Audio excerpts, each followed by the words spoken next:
34절까지 말씀으로 이렇게 살아야 합니다. 이렇게 살아야 합니다. 이런 제목으로 말씀을 나누고자 합니다. 주님은 하나님의 자녀인 저와 여러분이 이 세상에서 구별된 삶을 살기를 원하십니다. 왜 구별되어야 합니까? 그 이유는 하나님은 거룩한 분이시기 때문에 그렇습니다. 그러므로 오늘 예수님은 하나님의 자녀로 살아가기 위한 영적인 매뉴얼을 제시하고 계십니다. 우리는 이 매뉴얼을 보고 이 세상에서 참된 하나님의 자녀로 살아야 할 것입니다. 하나님의 자녀가 어떻게 살아야 하는가를 성경 66권은 우리에게 잘 알려주고 있습니다. 그러므로 우리는 한 책의 사람이 되어야 됩니다. 매일 성경을 읽고 묵상하고 암송하고 그 말씀을 붙잡고 살아야 됩니다. 그렇게 할 때 우리는 승리하는 삶을 살게 될 줄로 믿습니다. 하나님은 우리 삶에 관하여 평가하시며 그 삶을 보고 상을 주십니다. 그러므로 하늘에 계신 아버지 하나님께 상을 받는 삶을 살아야 합니다. 누구한테 상을 받아야 된다고요? 하늘에 계신 아버지 하나님께. 사람은 누구나 자신이 하는 일에 대해서 누군가 알아주기를 원하죠. 목회하는 저 자신도 주변에 있는 사람들에게 인정받고 싶은 강한 욕구가 있습니다. 그러나 이런 사람들의 인정과는 별개로 저와 여러분이 살아온 삶에 관하여 살펴보시고 상과 벌을 내리신 분이 계시다는 거죠. 그러므로 예수님은 우리에게 구제함을 은밀하게 하라 이렇게 말씀합니다. 구제함을 은밀하게 하라. 오늘 저와 여러분의 삶에서 예수님의 이 말씀을 가슴에 새기고 살아간다면 우리는 누군가 알아주지 않는다고 시험 들 일이 없을 것입니다. 신앙생활에서 절대로 피해야 하는 것은 누군가에게 보이기 위한 외식입니다. 따릅시다. 외식. 여러분 기억하시기 바라요. 하나님은 은밀한 중에 우리를 보고 계시다는 거예요. 그러니까 우리가 일상의 삶에서 우리 마음을 잘 살피고 마음 관리를 잘해야 되는 거예요. 우리 마음을 누가 보고 계시다? 하나님이 보고 계시다. 하나님이 보고 계시다. 그리고 갚아주신다는 거죠. 우리는 이 상급을 사모하면서 살아야 될 줄로 믿습니다. 기도는 은밀한 중에 계신 아버지 하나님께 하는 것입니다. 예수님은 우리에게 기도할 때 외식의 위험성을 말씀하십니다. 사랑하는 성도 여러분, 기도하실 때 다른 사람을 의식하지 마시기 바라요. 읽어볼까요? 우리가 드리는 기도는 살아계신 하나님께 드리는 것입니다. 아멘. 우리가 드리는 기도는 누구한테 드리는 거다? 살아계신 하나님께 드리는 거예요. 사람들에게 보이기 위한 기도는 기도가 아니에요. 그래서 예수님은 이렇게 말씀하셨죠. 기도할 때 골방에 들어가 문을 닫고, 읽어볼까요? 은밀한 중에 계신 아버지께 기도하라. 기도할 때 골방에 들어가 문을 닫고 은밀한 중에 계신 아버지께 기도하라. 그리고 은밀한 중에 보시는 내 아버지께서 갚으신다 이렇게 말씀하시고 계세요. 그러니까 여러분, 기도는 내 마음을 하나님께 그대로 열어 제끼는 거예요. 열어 제끼는 거예요. 그리고 내 마음을 하나님 앞에 다 쏟아놓는 거예요. 기도는 말을 많이 하는 것이 중요한 것이 아닙니다. 우리 중심을 아버지 하나님께 거짓이 없이 아뢰는 거예요. 하나도 거짓 없이. 남기지도 말고. 힘들면 힘들다, 괴로우면 괴롭다, 고통스러우면 고통스럽다, 아프면 아프다, 기쁘면 기쁘다, 하나님 앞에 솔직하게 얘기하는 거예요. 그 하나님 뭐라고 하실까요? 알고 있었다, 내 딸아, 내 아들아, 내가 네 마음을 알지.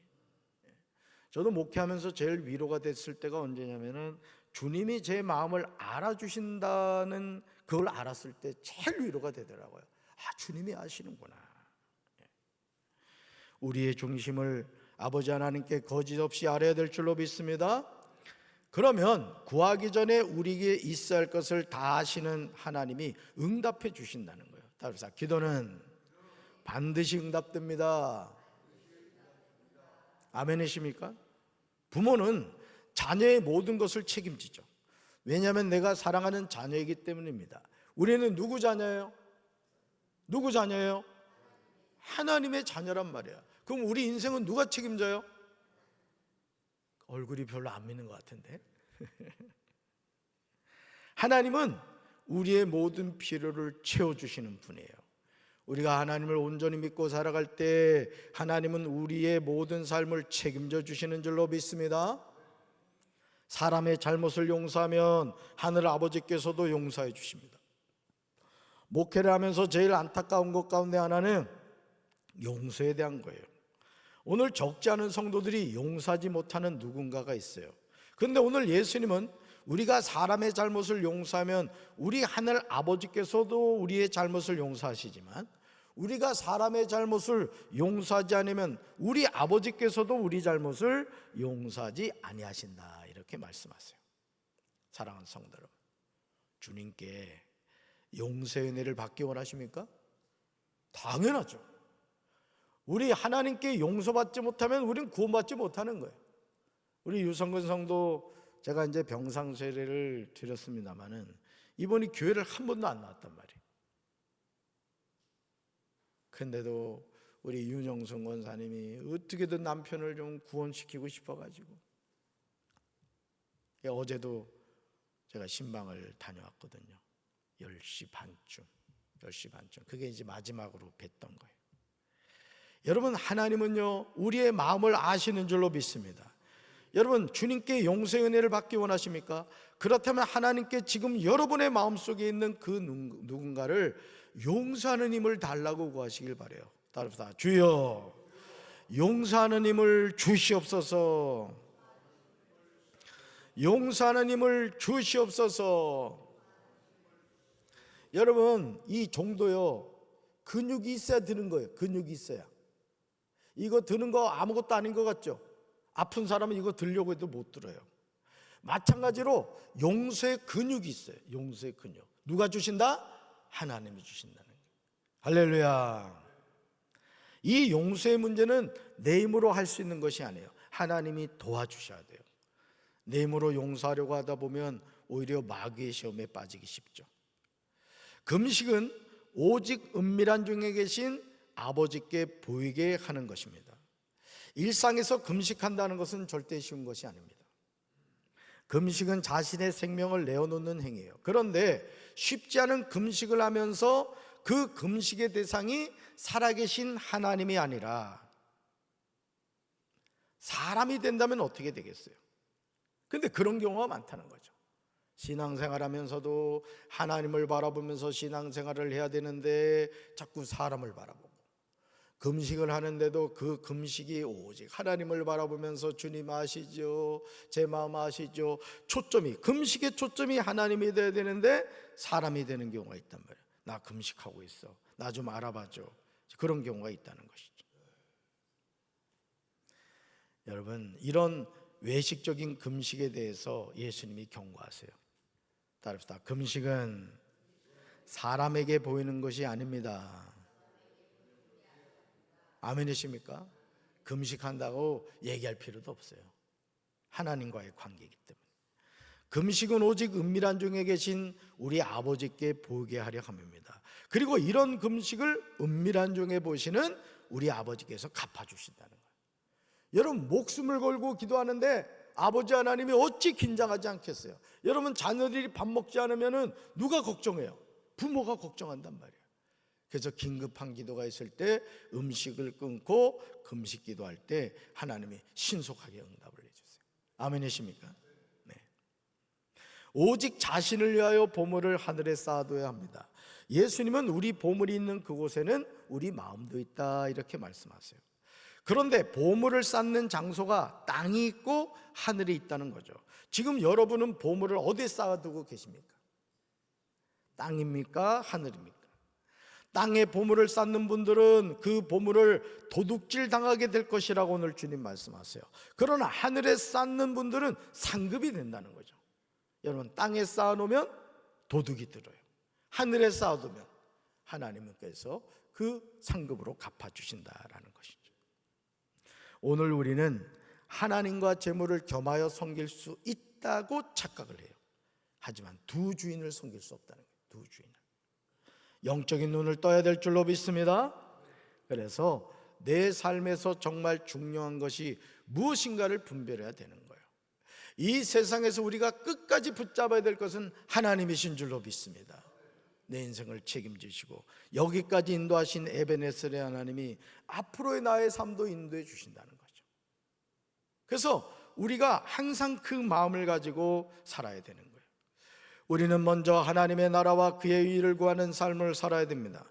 참된 믿음은 무엇입니까? 참된 믿음은 염려하지 않는 거예요. 따라합시다. 참된 믿음은 염려하지 않는 것입니다. 염려가 없어서 염려하지 않는 게 아니에요. 하나님께 맡겨버리기 때문에 그런 거예요. 맡겨버리기 때문에. 아멘이십니까? 그러니까 모든 걸 다 맡겨야 돼요. 내 인생도 맡기고 자녀의 미래도 맡기고 우리 가정도 맡기고 우리 교회도 맡기고 우리 조국 대한민국도 하나님께 맡겨야 되는 거예요. 우리가 염려한다고 해결될 문제가 아니라는 것이죠. 우리는 습관적으로 염려할 때가 많습니다. 그러나 염려한다는 것은 전능하신 하나님을 불신하고 있음을 나타내는 거예요. 여러분 생각해봐요. 하나님 믿으세요? 솔직하게 얘기해봐. 하나님 얼마나 믿어요? 100% 믿어요? 50% 믿어요? 0% 믿어요? 100% 믿으시기 바라요. 걱정하지 말아요. 하나님은 우리 삶을 책임져 주시는 분이라고요. 여러분, 공중의 새들은 먹거리를 걱정하지 않죠. 왜냐하면 하나님이 먹여주시기 때문이에요. 들풀도 하나님이 입혀주세요. 읽어볼까요? 하물며 하나님의 자녀인 저와 여러분을 아버지가 책임져 주시지 않겠습니까? 그러므로 이제 우리는 습관적으로 염려하는 불신앙에서 벗어나야 돼요. 그리고 하나님의 나라와 하나님의 의를 구하는 삶을 살아야 되는 거예요. 그러니까 모든 염려를 누구한테 맡겨버리라? 하나님께 맡겨버리라는 거예요. 큰일 났네, 큰일 났네. 걱정 금신하는 것이 아니라 내 마음이 불안하고 염려가 이렇게, 예를 들어서 이 종처럼 내 마음에 염려가 이렇게 들 때마다 어떻게 하라 그랬어요? 신속하게 이 염려를 누구한테 맡기라고요? 하나님께 맡겨버리라는 거예요. 그러니까 던져버리라는 게 하나님 앞에. 투수가 공을 던져버리듯이 하나님 앞에, 하나님 여기 또 염려거리가 있어요? 받아주세요 하고 던져버리라는 거죠. 그리고 우리는 세 가지 하며 살면 되지. 세 가지. 항상 기뻐하고 쉬지 말고 기도하고 범사에 감사하고 오라고 하시면 가고 장례는 담임 목사가 해주고. 그러니까 여러분, 우리가 하나님의 자녀로 살아간다. 믿음이 있다는 것은 뭘 의미하느냐? 다 맡기는 거예요. 하나님 앞에.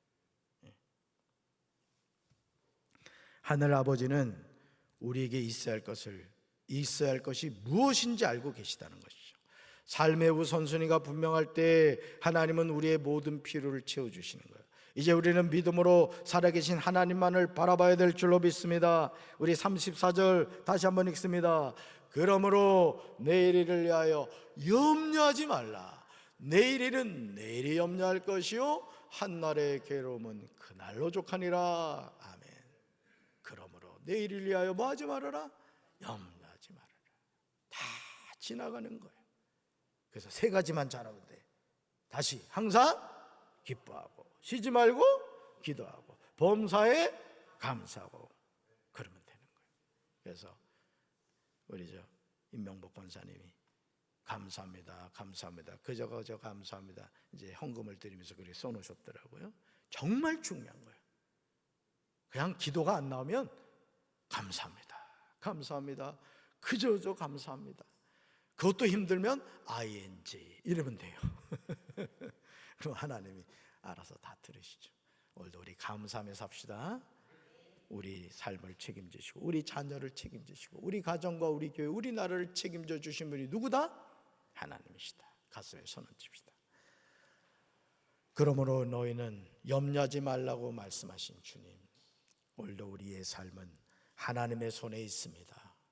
우리에게 주어진 인생의 때를 염려와 근심 걱정하며 살지 않게 하시고 항상 기뻐하며 쉬지 말고 기도하며 범사에 감사하며 살게 하옵소서. 우리 입술을 벌릴 때마다 감사합니다, 감사합니다, 그저 감사합니다, 이 믿음의 고백이 날마다 우리의 삶을 이끌어가게 하옵소서. 우리 이준영성 원사님 가정 장례를 하나님께서 함께하여 주셔서 가장 은혜롭고 복된 장례가 되게 하옵소서. 이번 장례를 통하여 자녀들이 다 예수님을 만나게 하옵소서. 예수님 이름으로 간절히 기도합니다. 아멘.